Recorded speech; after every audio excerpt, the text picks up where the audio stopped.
Well, I'm joined now by one of the objectors, Roshan Salih of Five Pillars, a Muslim media platform popular with Sunni readers, and Malik Shilbak, the executive producer of Lady from Heaven.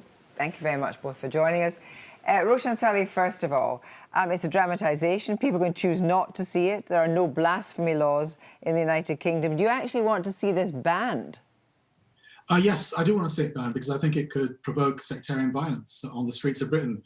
We've seen the spark lit in places like Pakistan and Iraq when these kind of communal sectarian issues come up. And it leads to violence, unfortunately. I don't want to see that in the UK. But can I just ask you about that, though? That means that it's banned for other members of society who perhaps are not Muslim that would like to see it. You don't really want them to see it either. It's incredibly provocative, Kirsty, for Sunni Muslims especially. It takes aim at our revered figures who we will always defend and honour, like the Prophet, like the Sahaba, the close companions to the Prophet.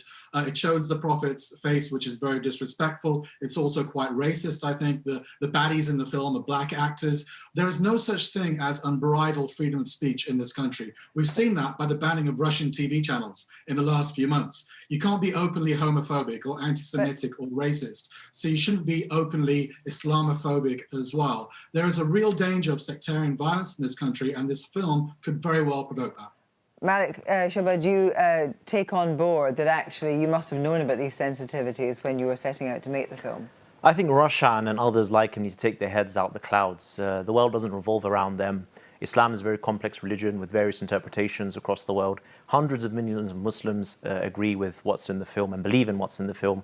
There isn't any racism in the film. The actors that are casted as black are historically documented to be black. It's just that certain groups whitewash them in their minds, these white figures. So there isn't any of that. And on the case of the Prophet, depicting the Prophet, the Muslims all believe different things about this. There are Muslims that believe you can and cannot depict the Prophet. The religion isn't dictated by Roshan. I've only seen the trailer, I have to say, but there's a picture which I assume is of the Prophet because he's with his daughter Fatima. Yes, correct. So it is a picture. I mean, it's CGI, but the thing is, Christy, there's people all across the world that are Muslims that are okay with depicting the Prophet. Yeah. It's just Roshan's mob that don't, and they've bullied the world to believe that's the only viewpoint, which isn't the case. But what Sunni Muslims like Roshan seem to be saying is that Shias who made the film depict them as being, with the archive that's there, akin to ISIS. Well, yes, that's Abu Bakr and Omar who murdered the Lady of Heaven, the daughter of the Prophet, and murdered the Prophet himself.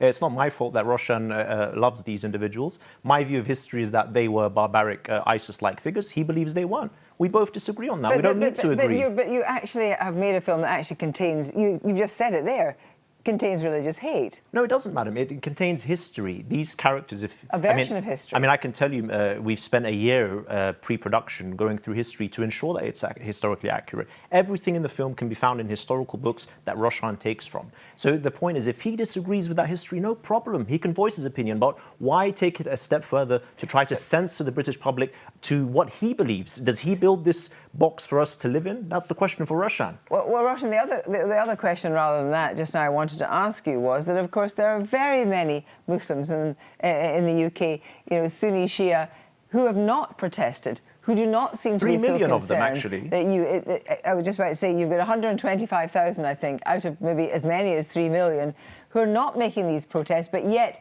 your actions have intimidated a cinema chain into closing for these. No, I was on the protests. Your guest wasn't, nor were you. The protests were entirely peaceful. The police did not have to intervene. The cinema chain took its own decision for its own reasons, but you can't blame the protesters. What your guest just said now, if I can just finish, please. What your guest just said now is incredibly provocative. It pits Sunni versus Shia, basically.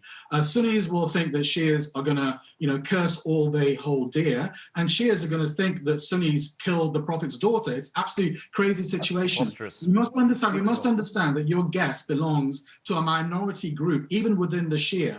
The mainstream Shias do not behave in this provocative fashion. Clear-cut propaganda. I haven't said any such thing, Christy. I want to finish my point. The mainstream Shias, the biggest Shia scholars in the world, Ayatollah Khamenei of Iran, Ayatollah Sistani of Iraq, have both said that Shias should not curse the revered figures of the Sunnis. What your guest and his cult, quite frankly, Yasser Habib, who basically produced this show, your guest is a follower. I think his rhetoric is poisonous. I'll let you in and do finish quickly because I have to get a right to reply. Exile over here, and all he does is provoke Sunnis because he's a juvenile extremist. He is the Shia Tommy Robinson.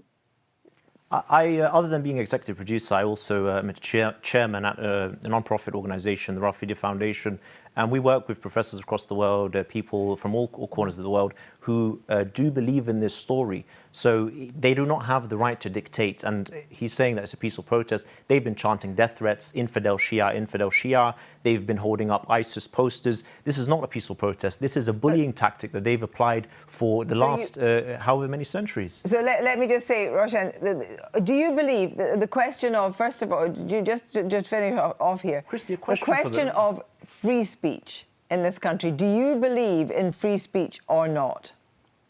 Is the question to me? Yes. Yeah, I believe in free speech. Of course, I'm a journalist. I want free speech. But we also live in a multicultural society. We all have to live together in peace and harmony. So there's a bit of compromise, there's a bit of give and bit of take. And in terms of Muslims, you know, you cannot be overtly anti-Semitic in this country or homophobic or racist. And as Muslims, we don't want any special favors. We just want to be treated equally like everybody else. And we want to live in communal harmony. And your guest, by characterizing the protesters as ISIS, it's a complete lie, a complete fabrication, just like the film, quite frankly. That's fine, Christy. And a question for the guest here. He represents Five Pillars, which is a pro-Taliban news outlet, posing to be a news outlet at least. The question for him is, do they have the right to dictate what others can express about Islam? Because his beliefs offend me, so who gets to decide now? Should we have a balanced position? We're afraid one final reply on that, please, very short. You have the right to, I mean, when non-Muslims protest, there's no problem. It's dissidents, it's British values. When Muslims protest, they're easy to demonize. Big beards, thobes, you know, let's demonize them. We have the right. You do not get to dictate what people can speak about because of your beliefs. I thank you very much, both of you, for coming on tonight.